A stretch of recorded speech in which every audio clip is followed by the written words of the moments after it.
kawasan agropulitan. Nah, kawasan ini biasanya setingkat kecamatan ya, dan merupakan pendetilan dari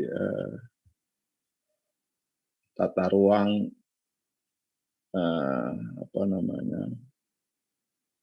kabupaten. Jadi kabupaten kota yang ingin membuat kawasan agropulitan ya, nah itu dia pilihlah satu kecamatan gitu ya. Nah kemudian dibuatlah kawasan agropulitan. Tentu sebagai suatu kawasan pengembangan ya, itu tidak hanya pertaniannya ya, tapi pemukiman dan tetap struktur dan pola ruangnya ditata ya, dibangun. Baik, untuk mendapatkan gambaran saya coba share ya, perencanaan kawasan agropulitan di satu wilayah. Bentar. Yang mana nih? Nah, ini kayaknya ya. Apakah slide-nya sudah bisa tampil?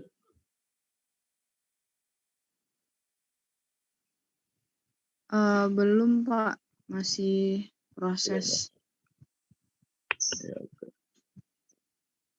Kita tunggu.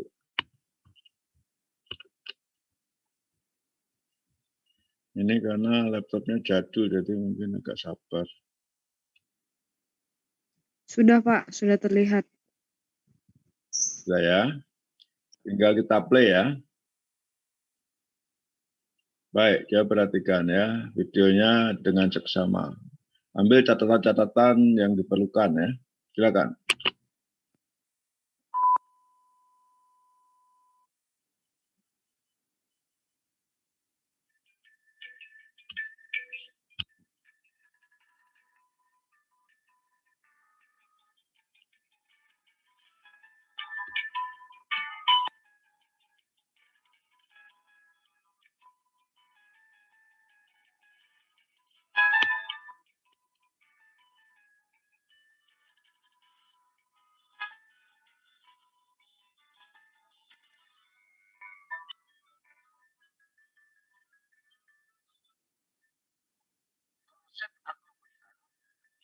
Konsep pengembangan wilayah dengan basis pengembangan kota-kota pertanian menjadi salah satu pendekatan yang dipilih, dan kami yakin dapat mempercepat pembangunan di tingkat pedesaan yang berbasis lingkungan di Kabupaten Kampar.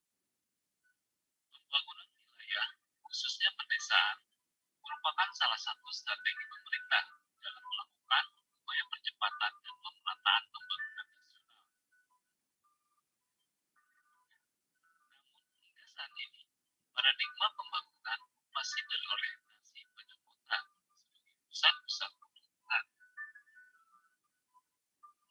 Program agropulitan dipilih sebagai salah satu strategi pemerintah untuk mendorong percepatan pembangunan di wilayah pedesaan dan pengembangan kawasan berbasis perikanan dan pertanian. Sekarang dengan visi pembangunan Kabupaten Kampar Riau, yaitu terwujudnya Kabupaten Kampar sebagai pusat bisnis dan perkembangan masyarakat yang sejahtera pada tahun 2011. Badan Perencanaan Daerah melakukan integrasi dengan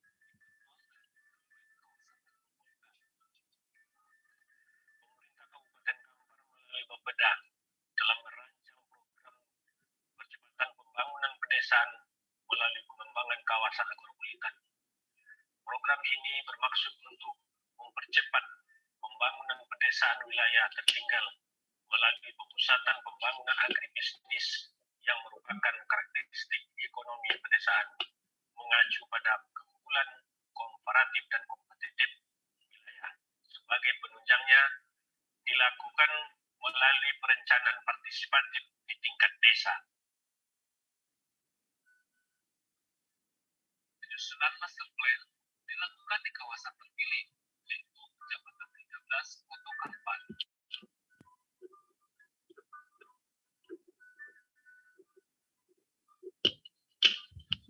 Kecamatan 13 Kota Kampar terletak di sekitar kawasan Woto Panjang, kurang lebih 50 km dari kota Bangunan, kota Kabupaten Kampar. Kecamatan 13 Kota Kampar merupakan satu-satunya jalur yang menghubung antara Provinsi Riau dan Sumatera Barat. Lokasi ini dipilih menjadi kawasan metropolitan karena letaknya yang strategis dan potensial untuk budidaya perikanan dan pertanian.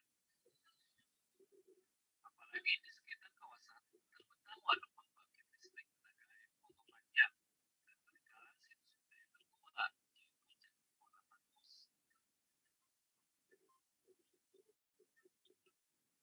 Dengan melihat dari keunggulan potensi pertanian dan perikanan, perencanaan secara detail difokuskan pada komunitas yang meliputi kawasan tersebut, yaitu komunitas perikanan patin dan pengembangan wisata kawasan.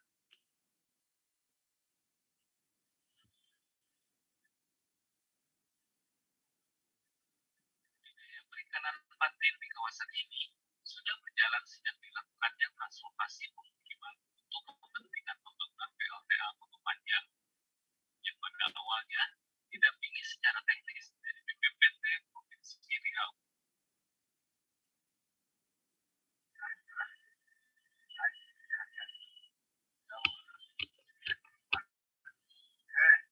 Kampung yang ada sekarang ini. Hampir kami 5 tahun hidupnya menderita setelah kita itu. Tidak ada apa-apanya, jadulnya sudah habis, cuma 2 tahun, sudah 3 tahun sudah ada lagi. Tapi ada juga hikmahnya, karena kesusahan itu tadi, uang ganti rugi sudah hampir habis. Nah, inilah masyarakatnya cari pekerjaan sendiri. Nah, ada lahan-lahan kosong, ada mata-mata air sungai, rawa-rawa di kota kolong.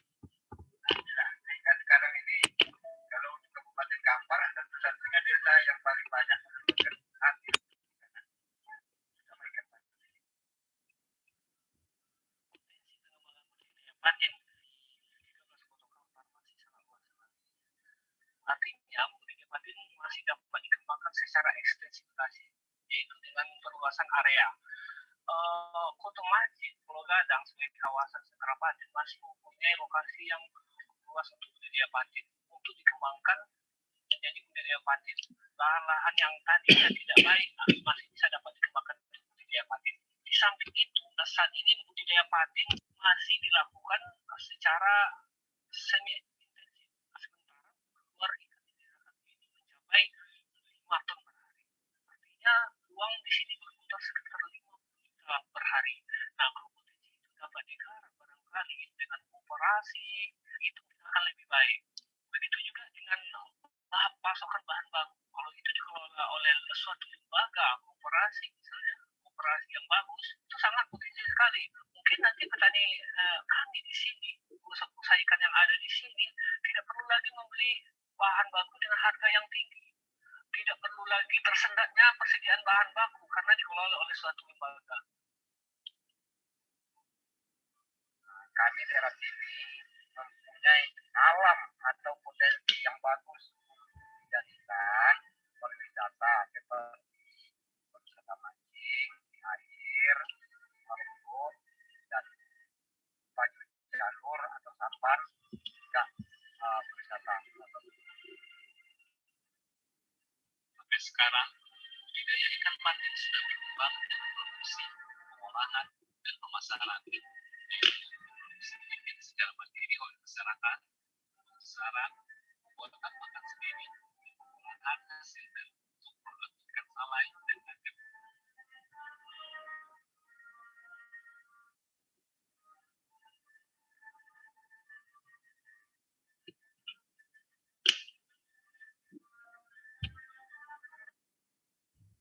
Ya, baik. Ada yang ingin komentar?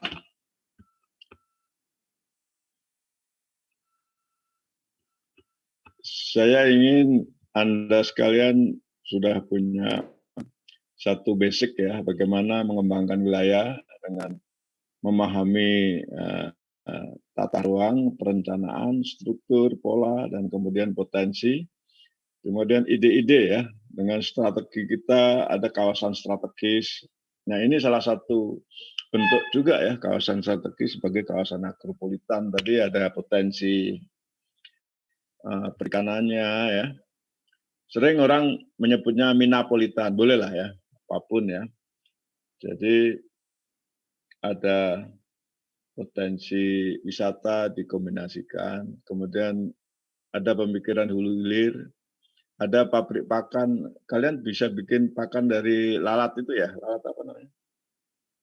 Lalat apa? Limbah yang lalatnya bisa jadi pakan, apa? Teman-teman yang BSF. Nah, BSF. Saya sih tahu, cuma pengen tahu aja Anda menangkap enggak. Oke, ada komentar, coba dikomentari. Bayangannya kalau Anda sebagai satu perencana wilayahnya, pengembang ya kan. Kira-kira pertama setuju atau tidak, kedua kira-kira Anda mau invest di apa kan gitu ya. Selain infrastruktur tapinya ya. Atau infrastruktur apa lagi yang perlu dikembangkan. Silakan, siapa yang bisa berkomentar. Yuk. Masa nggak bisa. Ini yang kuliah cuma sedikit, ini kayaknya yang lain cuma open doang. Minta adiknya open. Yuk, Dita. Halo, Dita. Tadi Dita, nah coba, apa komentarmu? Komentarnya sih kalau misal yang di Kabupaten Kampar, setuju sih Pak. Terus? Soalnya itu pembangunannya juga udah kayak bagus, pengolahan situs-situsnya juga. Kalau kau ingin jadi kontraktor, mau membangun apa di situ? Membangun apa ya? Ya, maksudnya gitu. lebih kayak ke kan di situ ada banyak kayak pembenihan, maksudnya kayak banyak yang di bidang kelautan gitu kan Pak. Mungkin lebih Perikanan, bukan laut. Ya, oh ya, perikanan Pak. Maksudnya lebih kayak gimana ya? Lebih Ya, bangun pabrik bakso kan bisa ya, bakso ikan. Iya, Ya. Nah, gitu-gitulah. Pengen terminal agribisnis kan bisa. Ya, banyak yang harus dibangun itu atau yang dikembangkan. Sentra industri pengolahan ikan misalnya, ya kan? Bangun hotel di Maratakusnya, gitu kan? Itu maksud saya. Kemudian kita hubungkan dengan kira-kira potensi bisnis, peluang bisnis apa yang bisa muncul di sini. Ayo yang lain siapa? Makasih Dita ya. Ayo yang lain. Cowoknya mana nih? Manuel. Iya Pak. Yo, sok. Munculin dong wajahmu. Nah, gitu. Ya, Pak. Ya. Iya Pak. Jadi menanggapi soal yang kawasan agroklimat itu memang saya tertarik sekali karena salah satu tujuannya itu adalah untuk mengembangkan daerah atau pedesaan yang tertinggal Pak dengan mengacu pada keunggulan di daerah tersebut dengan melibatkan partisipasi masyarakat secara langsung Pak. Kemudian untuk melihat dari daerah yang tadi Pak, mungkin saya lebih tertarik ke bagian ini Pak, pengembangan kawasan wisata Pak. Kan di situ kan ada situs sejarah ya Pak, itu mungkin bisa jadi sarana pendidikan, kemudian bisa jadi untuk pengembangan pariwisata Pak. Kemudian untuk tadi kan juga kalau nggak salah ada PLTA ya Pak, pembangkit listrik tenaga air ya, itu mungkin bisa dikembangkan lagi Pak. Mungkin untuk pemenuhan kebutuhan listrik masyarakat. Terus kalau bisa mungkin kita gunakan untuk bagian dijual untuk industri Pak. Mungkin itu saja Pak dari saya. Terima kasih. Ya, mulai kepikiran kan apa gitu. Ada dua yang bisa kau kerjakan, kau menawarkan satu bangunan ya, apa hotel atau restoran. atau kau meng-create satu kawasannya, kawasan industri. Ada yang lain? Gantian mahasiswi, ya silakan.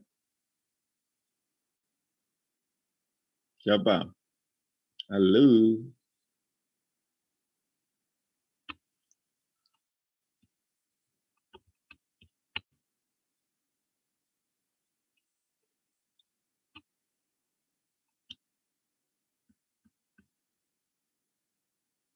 Ya. Siapa?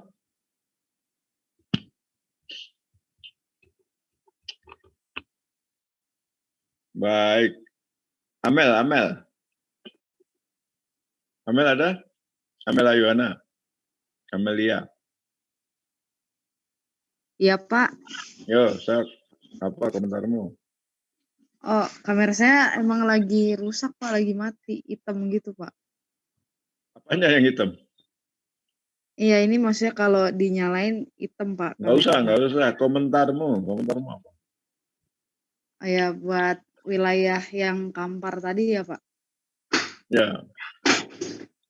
Ini maksudnya berarti saya mau, usulan inovasi saya gitu, Pak.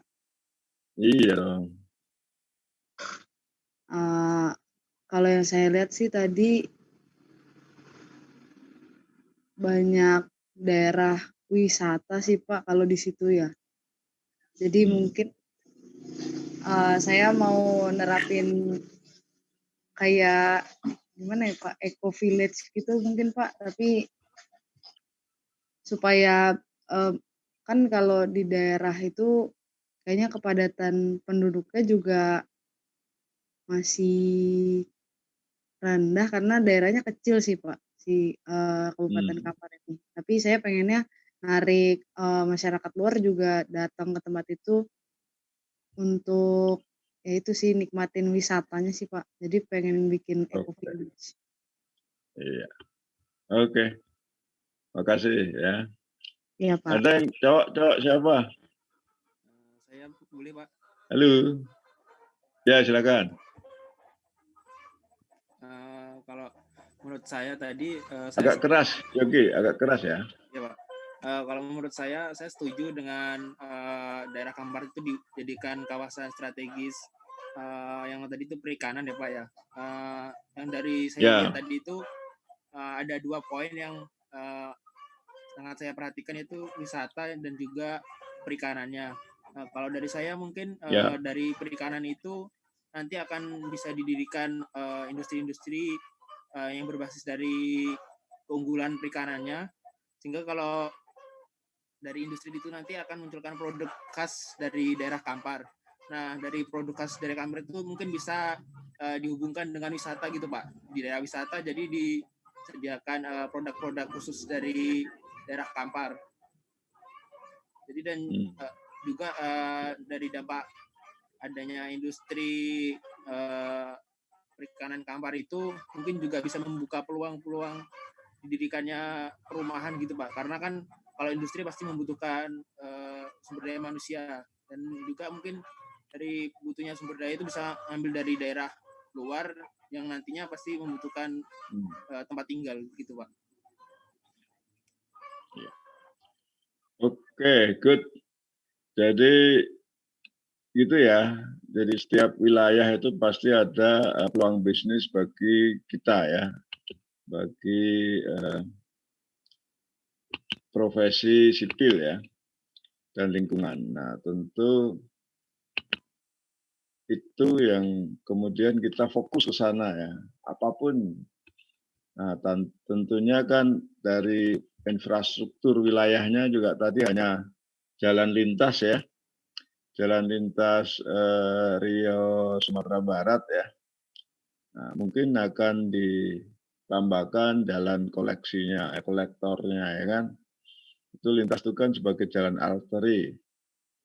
Nah, kemudian kolektornya jalan pasti kurang kan dibangun. Nah,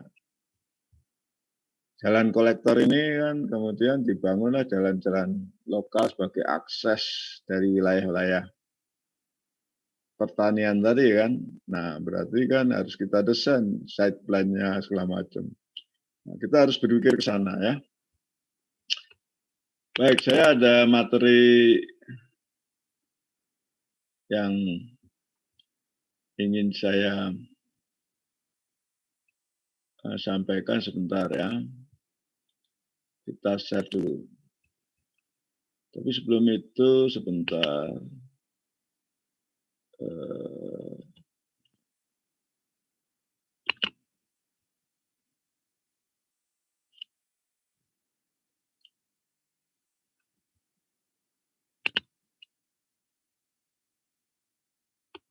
Nah, dari video ini saya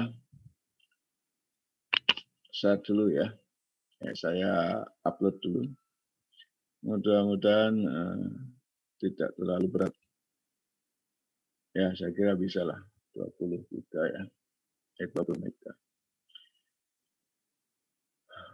Baik, Anda yang baru masuk nanti bisa ngedownload ini. Terus sekalian, saya share ya.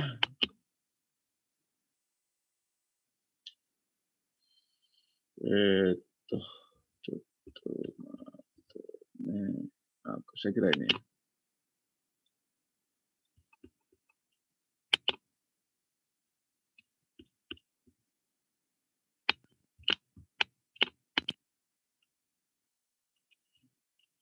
Gak sabar ini, karena komputernya jadul.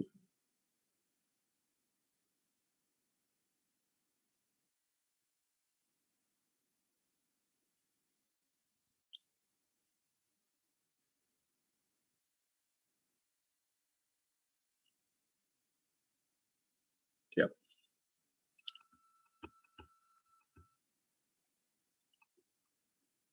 Oke, materi videonya bisa di-download. Silakan juga absen, rasanya saya sudah isikan kuliah hari ini, dan mari kita bahas tentang kawasan agropolitan ya.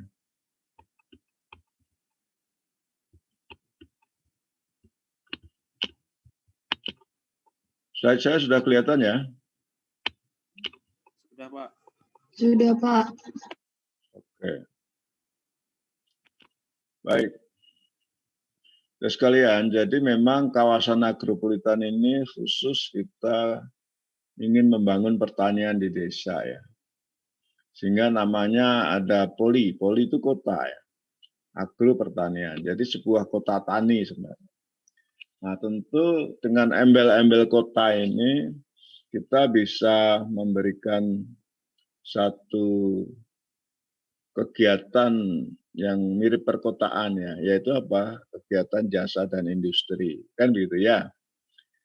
Tapi memang sebenarnya kita harus begitu ya, artinya jangan kalau di desa harus nggak boleh industrinya, kan itu pemikiran diskriminatif ya.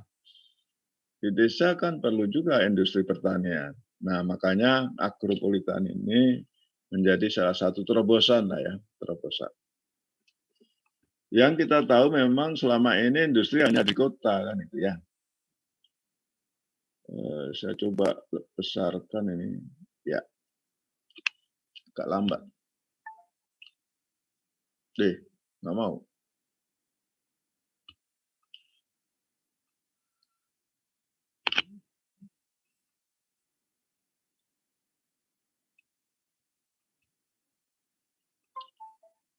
Masih ini ya, masih belum slideshow ya.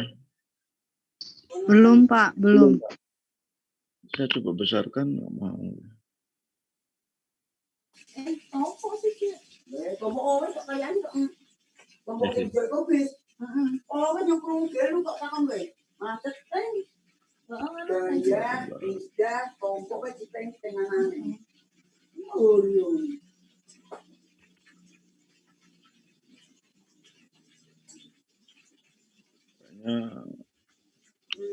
Berat nih.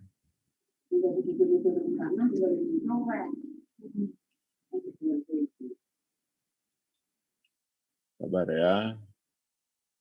Jadi kalau kita ngurus kakek nenek kita emang harus sabar ya. Ini komputernya juga begitu.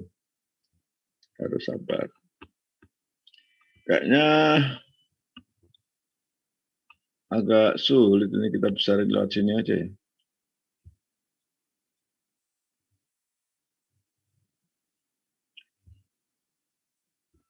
Tidak respon ya. Baik, biar aja begini ya, nanti dibaca lagi lah. Nah, tapi kursor saya hilang gitu. Bentar. Kursor ini, Pak. Oke, gini aja lah. Nggak bisa di slideshow-nya. Terus sekalian, tadi sudah disampaikan bahwa ini kota tani ya, dan basicnya biasanya kecamatan. Maka tadi di Kampar tadi kan dipilihlah kecamatan 13 Koto Kampar ya, Koto Kampar. Jadi kalau misalnya kecamatan Bogor Barat ini dijadiin kota pendidikan bisa juga ya. Agriculture apa tadi? Dramaga University Town ya kan. Sudah jadi, bisa dibikin videonya kali ya. Nanti laporannya berupa video gitu. Nanti Anda cerita gitu.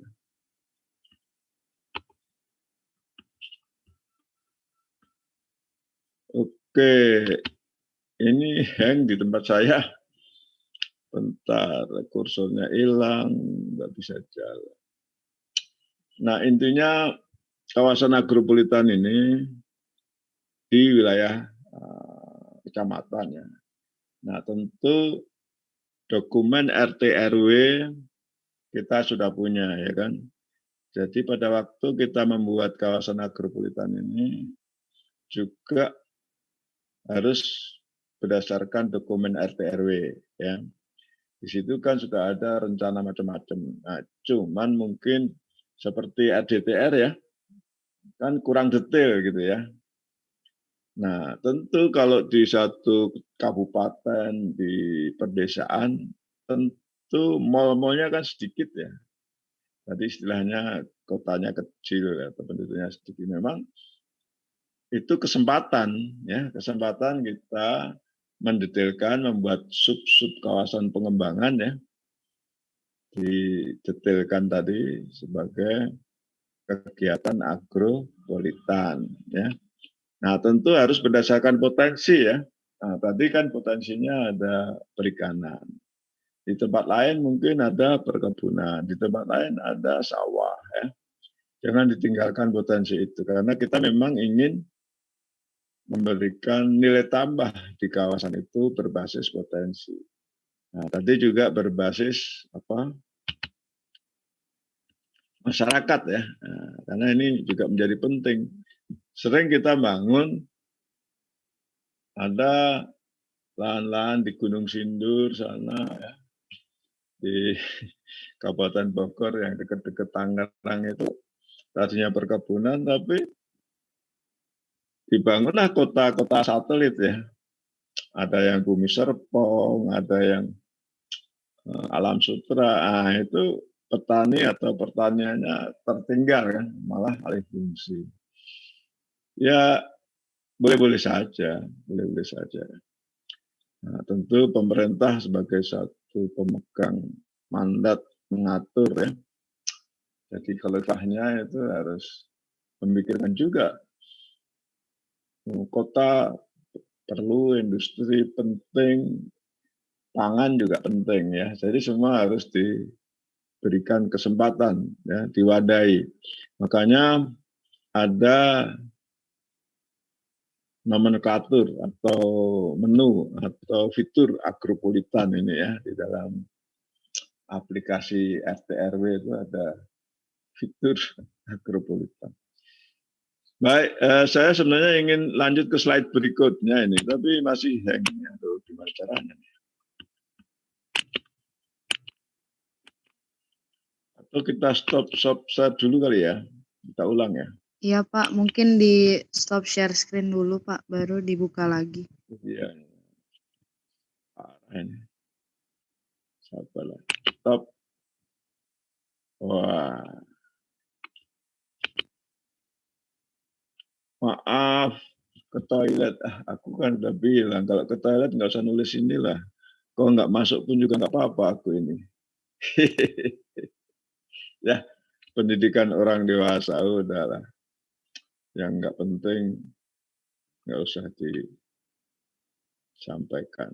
Yang penting Anda datang mencatat sekolah, dapat ilmu ya. Nah, kau terapkan untuk bisnis ya, untuk cari duit ya. Maksudnya duit untuk kau ya, bekal beramal juga kan. Oke, kita ulang mudah-mudahan.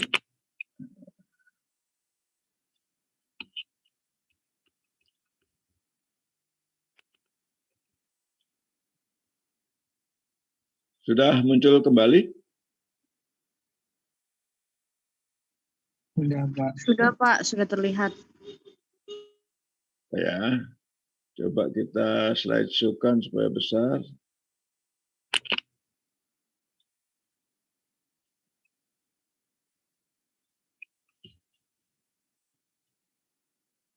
Agak mau. Lalu slide.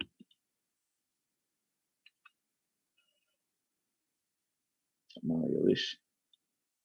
Nggak mau.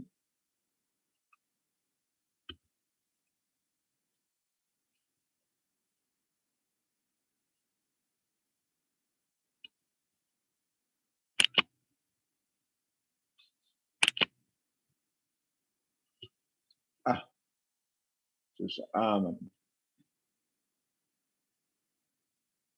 Oke, sambil menunggu ya. Jadi setelah kita tetapkan kecamatannya, kita menetapkan dengan melihat potensinya tadi ya, maka kita akan mengetahui ya potensinya itu akan kita kembangkan untuk apa. Nah, kemudianlah kita bikinlah ya rencana detail kawasannya.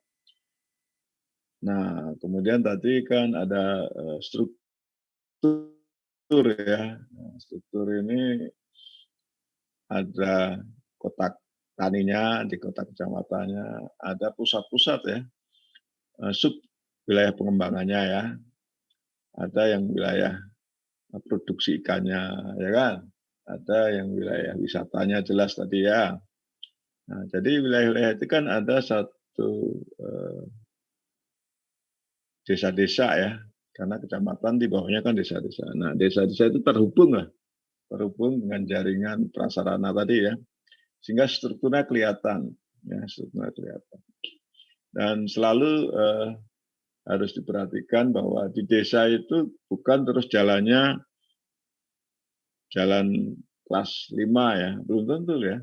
Nah, kalau produksinya ikan bertontonan tadi kan dibilangnya sehari aja satu orang dapat 50 juta katanya. Satu kelompok ya. Berarti apa?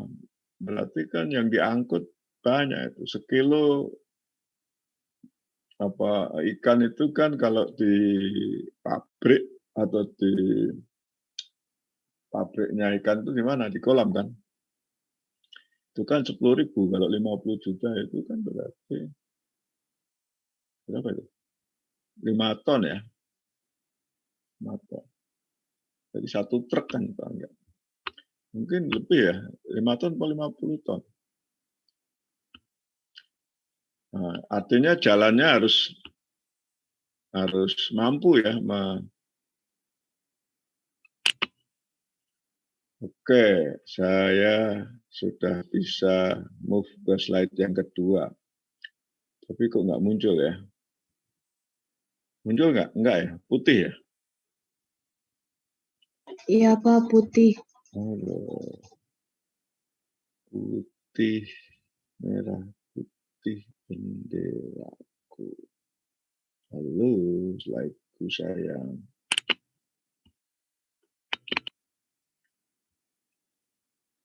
Oh, nggak bisa.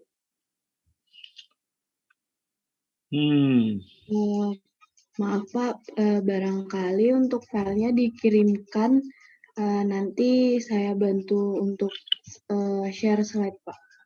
Wah, boleh ya. Saya kirimkan ke ke room chat Ya, Zoom. ke chat aja ya. Iya, Pak. Oke, good.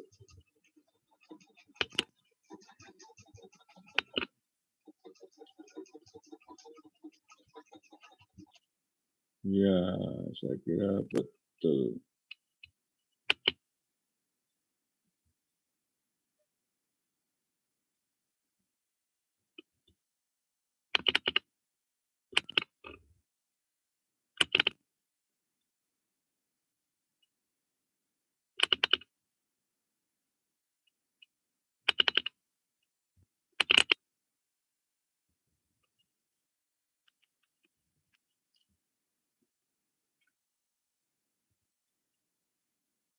Ya.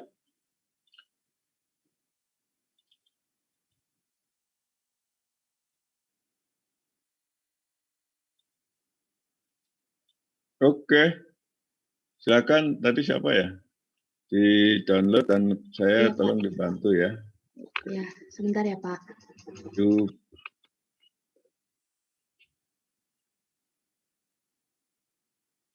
Laptop saya ketinggalan yang biasa saya pakai itu. Kemarin tuh ada kegiatan, ada tamu lagi, terus ngajak makan, jadi tasnya nggak dibawa pulang. Ya, namanya juga banyak temen ya. Oke, silakan. Masih mendownload, Pak. Oke. Yang lain saya kira bisa ngedownload juga ya.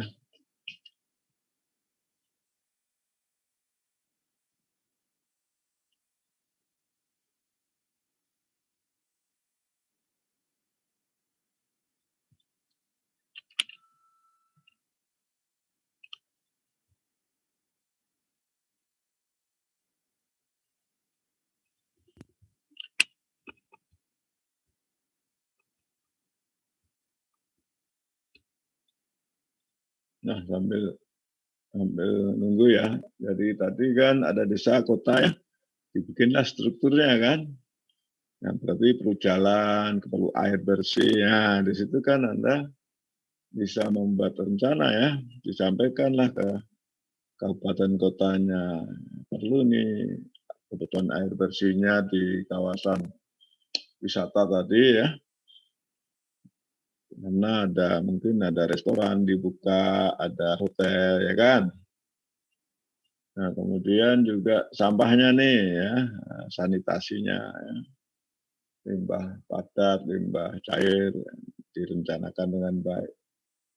Nah, itu yang sebenarnya kalau dilakukan secara serentak ya di Indonesia ini, maka negara kita akan maju, rapih ya kan, tertata gitu ya. Saya juga bingung itu. Kita menghasilkan teknik sipil banyak kok nggak kepikiran ya membangun itu ya. Aneh juga kalau dipikir-pikir ya. Mungkin ya karena menunggu ya, entrepreneurnya nggak ada. Jadi ini saya kira masalah inovasi ya, kreativitas, entrepreneurship.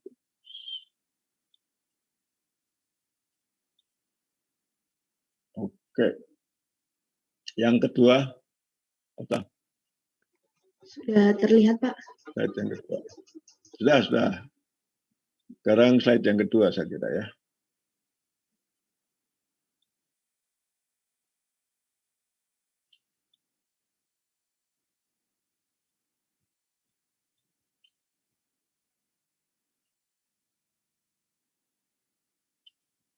Ya. Baik, ini saya kira tadi sudah sedikit kita singgung ya. Jadi memang di pedesaan itu memang sebagai kawasan yang mayoritas kegiatannya kan pertanian.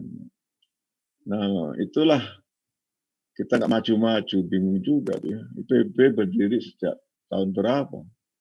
Tetap aja pertanian nggak maju-maju. Makanya dengan pengembangan kawasan ini dibantu teman-teman sipil ya, dibantu kreativitasnya, maka kita coba kekuatan sektor pertanian ini kita perlu tunjukkan ya.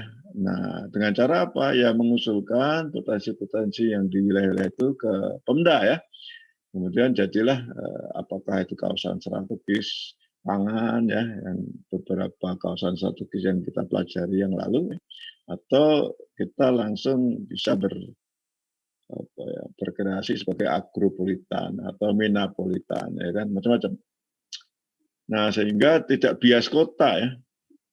Nah, infrastruktur kita kan hanya melayani di kota aja, sementara kota ini sekarang sebenarnya apa ya, pertumbuhan ekonominya itu kalau kota dengan industri yang cukup mungkin oke lah, tapi kan industri jasanya kan lemah ya di Indonesia khususnya ya. Nah, sehingga nggak maju juga kota kita kan. Buktinya apa? Limbah kita juga belum terbangun ya. Limbah off-site-nya nggak pernah ada, on-site-nya aja belum beres kan gitu ya. Nah, makanya kita bareng-bareng lah di kota dibangun ya, di desa juga dibangun sehingga ketimpangan nggak ada. Nah, kita bantulah teman-teman pertanian itu. Makanya IPB ini ada sipil ini sebenarnya tujuannya salah satunya untuk ini ya. Kita mendorong ya, mendorong di pedesaan itu menjadi yang maju, kota tani dan jargon agropolitan. Next, after.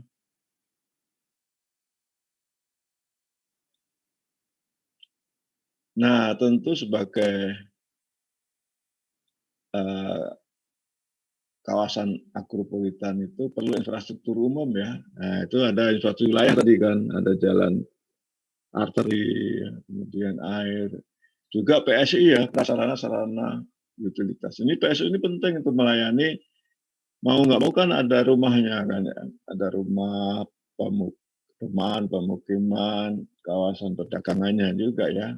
Yang tadi istilahnya menjadi kawasan agri bisnis tadi ya, atau kawasan industri pengolahannya, di PSU-nya juga penting.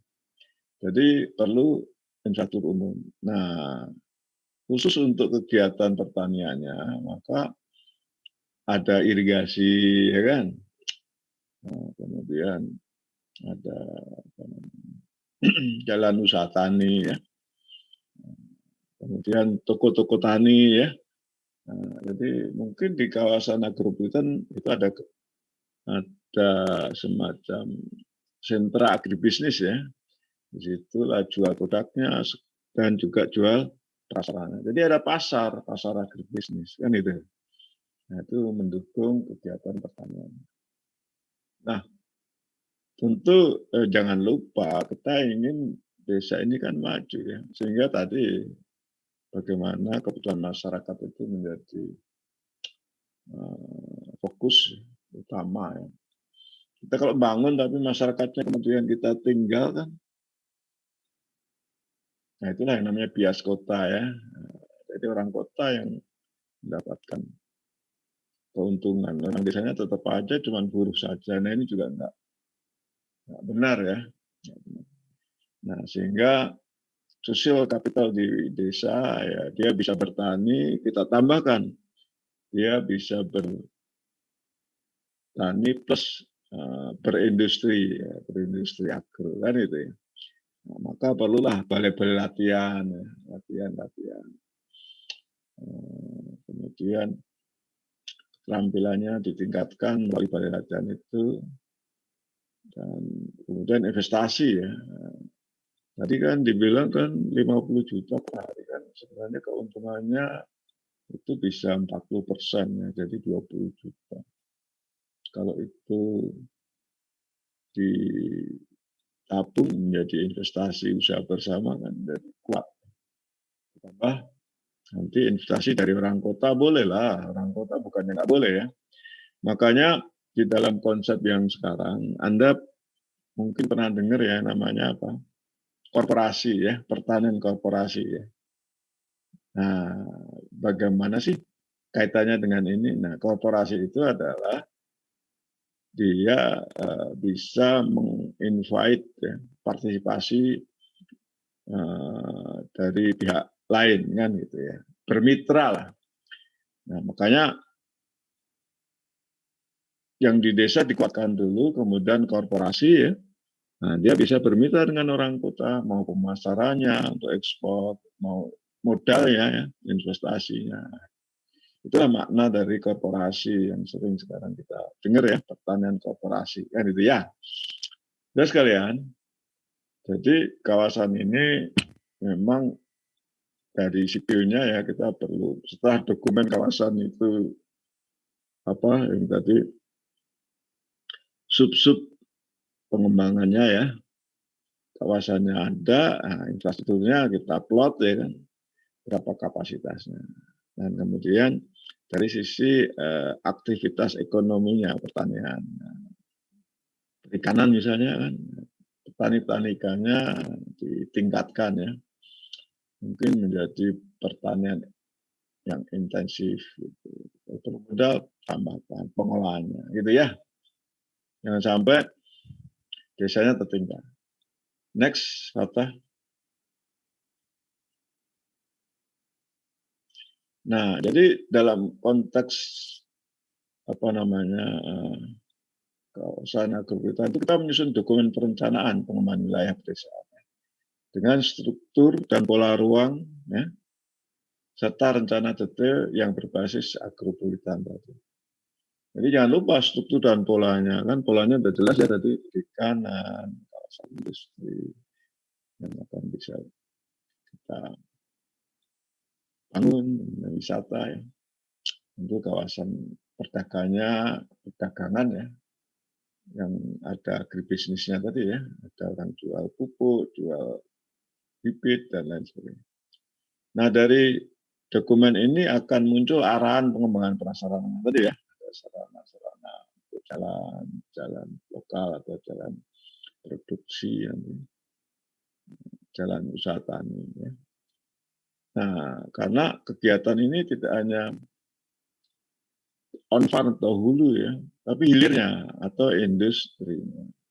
Jadi kegiatan produksi industrinya, kemudian distribusi pemasarannya itu akan didukung atau memerlukan prasarananya ya, dan sarana. Kemudian akan meningkatkan pertumbuhan kawasan dan pendapatan masyarakat. Jadi dengan demikian dokumen kita ini akan pastilah menjadi berkembang ya. Ini banyak salah ketik nih, maaf nanti dibetulin. Dan tentu saja masyarakatnya di situ, pedesaan atau petani-petaninya bisa lebih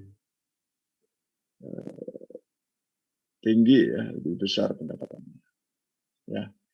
Jadi jangan lupa kita basicnya memang perencanaan tata ruangnya, kemudian arahan prasarananya ya, dengan berbagai kegiatan hilir, dan bagaimana ini kegiatannya membackup potensi-potensi dari wilayah yang merupakan lapangan kerja masyarakat. Itulah ya. Nah, terus next. Nah, jadi waktu kita melakukan perencanaan, maka tadi kita identifikasi ya kondisi dan masalahnya kan. Tadi udah ketahuan ya. Kolamnya ya masih dalam bentuk kolam yang biasa. Gitu. Belum ada misalnya kolam yang dibatasi oleh kolam-kolam dengan pasangan batu, nggak ada ya. Dengan testeran, nggak ada ya. Yang kedua, tentu fungsi peran pemerintah daerahnya juga harus kita identifikasi. Maksudnya, kalau kita ingin agropolitan, maka pemerintah daerah juga ada ya program-program perannya di dalam membantu pembibitan misalnya, membantu tadi ya latihan-latihan kerja untuk industri ya. Dinas perindustrian daerah juga fokus ya untuk industri pengolahannya. Jadi supaya jalan, jadi masalah kawasannya ini merupakan lapangan kerja masyarakatnya dapat kita cari ya, identifikasi kemudian solusinya. Nah, peran pemerintahnya juga perlu kan gitu. Nah, nanti pemerintahnya cuek saja ya, nggak bisa lah ya. Tapi kalau misalnya kawasan kota kayak Sentul, pemerintahnya diem aja ya, dia maju ya. Contoh seperti itu nggak usah dikasih dukungan maju, karena sebenarnya di situ bisnisnya sudah habis jalan ya. Nah, kalau ini kan petani kecil kan masih perlu kita dukung. Nah, jadi dengan adanya identifikasi dan peran pemerintahnya, maka rumusan kebutuhan masyarakat taninya itu akan bisa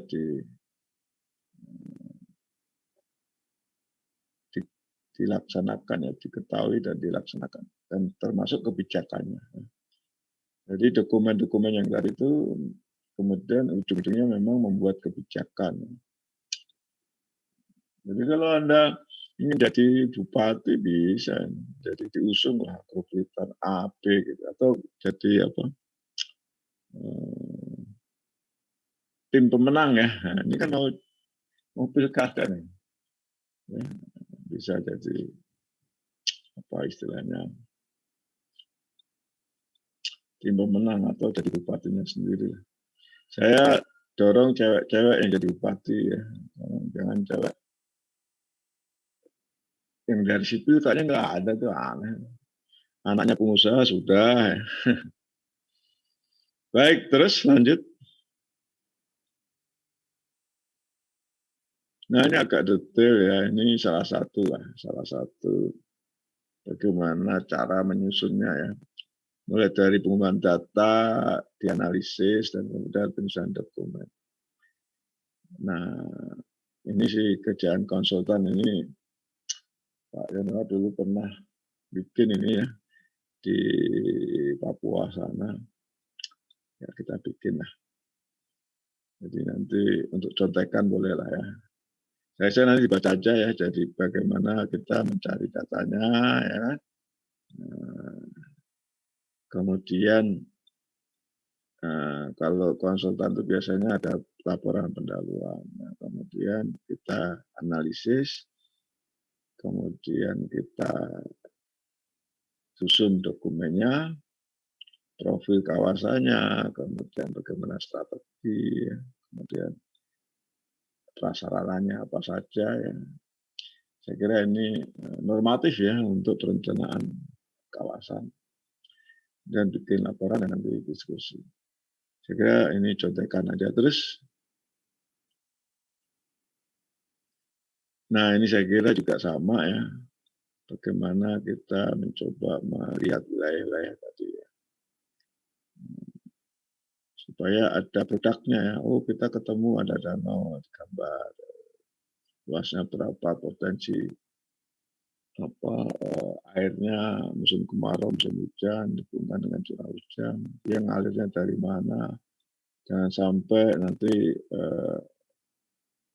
danau atau situnya kering dan lain sebagainya, itu dianalisis. Nah, setelah itu dilakukanlah bagaimana pengembangan sesuai dengan tujuan dan sasaran tadi ya. Saya kira ini juga salah satu contoh untuk sebuah konsultan. Silakan terus.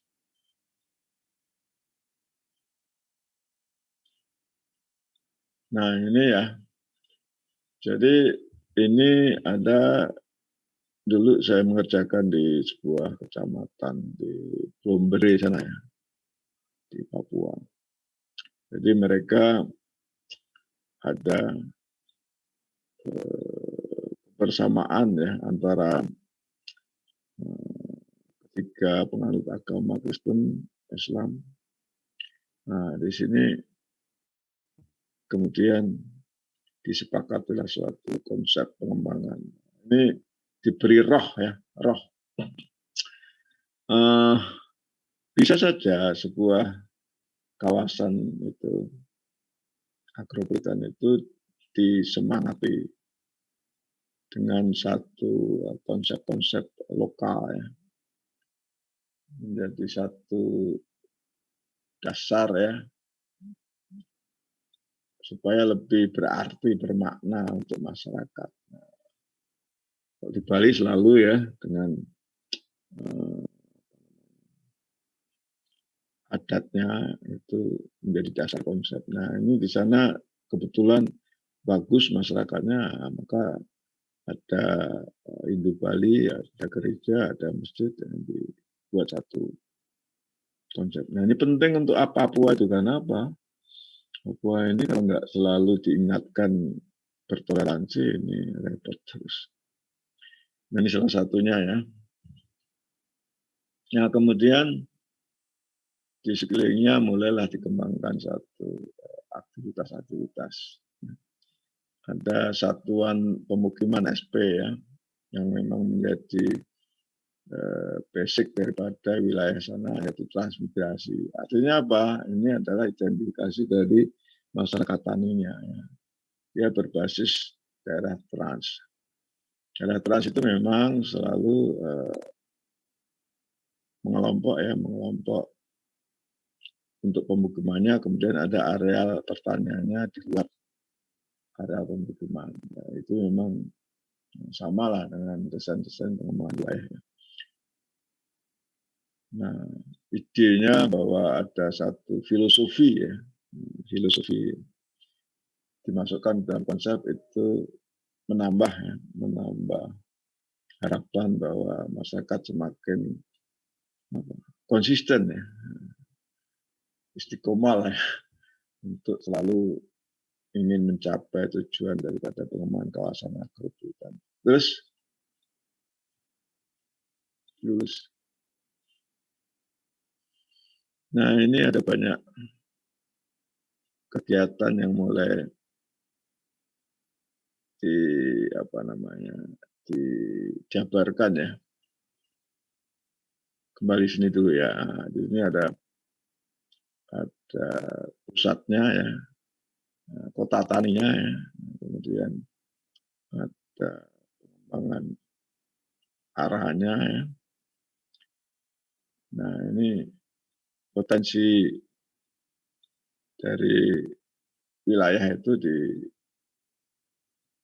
dideskripsikan ya, dan kemudian dianalisis bagaimana pengembangannya. Ya. Jadi kawasan strategis dalam pengembangan pusat kota dan ibu kotanya. Kebetulan yang dipakai ini sebagai walaupun ibu kota, tapi jangan bayangkan ibu kota kabupaten di sana itu Kecamatan Bomber itu kayak kota Bogor, enggak lah. Itu mungkin setingkat dengan Jasinga sana ya, masih jauh. Tetapi sudah terkait ya, terintegrasi dengan struktur daripada ruang di tata ruang provinsinya. Jadi inilah yang tadi saya katakan, struktur ruangnya harus bisa kita jelaskan ya. Apakah itu berbasis existing maupun berbasis usulan untuk ke desa-desanya. Tetap strukturnya harus kita bangun. Terus saya kira contoh-contoh saja. Next. Nah, jadi setelah itu maka bagaimana fasilitas-fasilitasnya. Nah, karena mereka itu di Papua itu kan apa istilahnya susah ya, banyak gunung-gunung selama ternyata transportasi dikembangkan di Papua itu lebih hebat dari kita. Kalau kita mikirnya kan jalan tol gitu ya. Di sana langsung pesawat antar kabupaten, antar kota tani. Mereka kalau pergi antar kabupaten itu dengan pesawat kecil itu biasa. Ya. Dengan pesawat mungkin penumpangnya cuma 10 orang, kecil, tapi udah kecil itu sebenarnya asal nggak ada badai ya, itu aman. Ya. Tapi kalau ada badai besar kecepatan tinggi itu, wah itu bahaya, kita nggak bisa melawan badainya karena kecil ya. Nah, makanya kalau kita zaman saya dulu ya, waktu masih muda ke sana itu, kadang-kadang nggak bisa pulang tuh, nunggu cuaca baik itu, karena pesawatnya kecil-kecil. Barulah setelah sampai ke Jayapura pulang dengan atau Manowari bisa pulang dengan pesawat besar. Ya. Dan kalau sudah di lokasi pesawatnya kecil, aduh, nunggu ya 3 hari kadang-kadang bahkan seminggu. Kayak kalau dulu kerja di lapangan di susah diprediksi pulangnya. Gitu. Tapi itu kesempatan kita yang muda kayak kalian punya pengalaman di sana. Ya.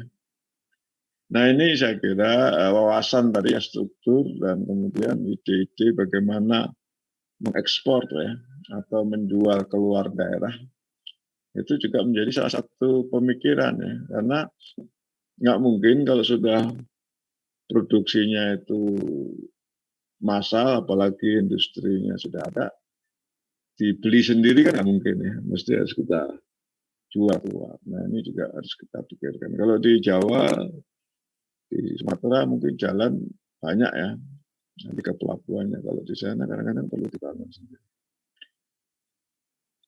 Saya kira itu yang terakhir tadi ya, terakhir. Next apa? Nah ini ya, ini jejaring struktur berdasarkan apa namanya, struktur ruang provinsi ini kan kabupatennya beda-beda. Kita ada di sini di Bumbray. Nah, sehingga ketahuan ya bagaimana keterkaitan strukturnya secara lebih besar ya. Jadi Bumbray ini ya kita ke mana dulu, misalnya ke Sorong dulu ya, atau ke kabupatennya tetangga ya. Seperti itu. Jadi pola ruangnya kita detailkan, prasarananya kita lengkapi supaya bisa menghasilkan produk.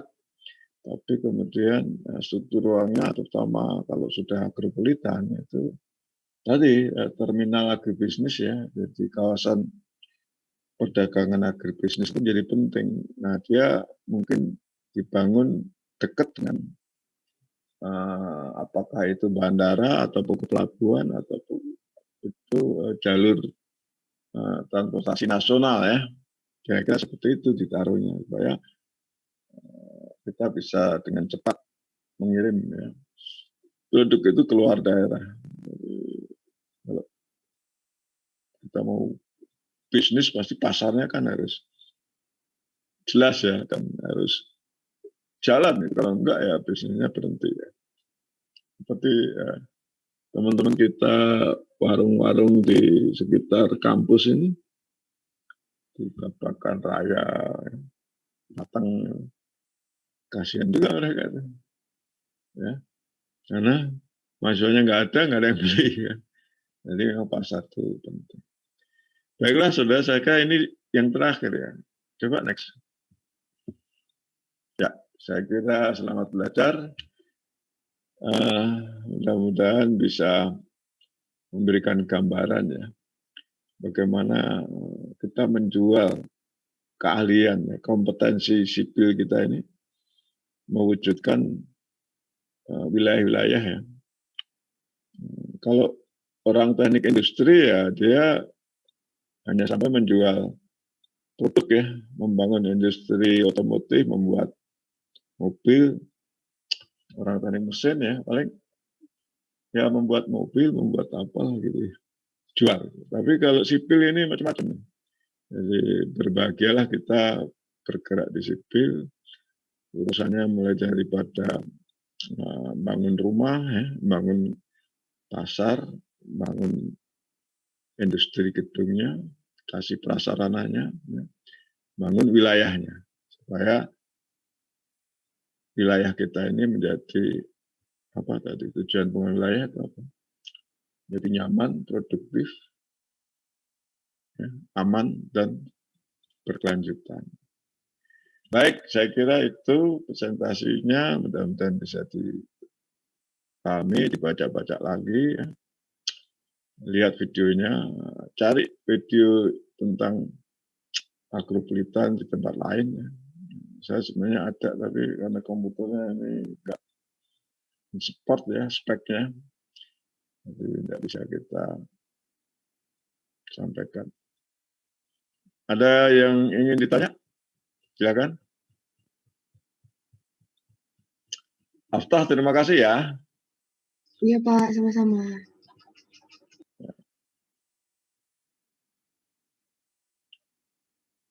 Baik, kalau tidak ada, ya kita cukup ya. Iya Pak, cukup Pak. Ya. Baik. Sampai ketemu minggu depan, tetap semangat. Oh ya, ada yang ingin sampaikan. Jadi waktu itu sudah saya singgung ya, untuk kuliah terakhir kan kita ingin mengundang dari Bapeda Kota Bogor untuk menjelaskan bagian wilayah pengembangan Kota Bogor. Nah, di kuliah terakhir itu mungkin nanti gabung ya, acaranya gabung di hari Jumat pagi ya.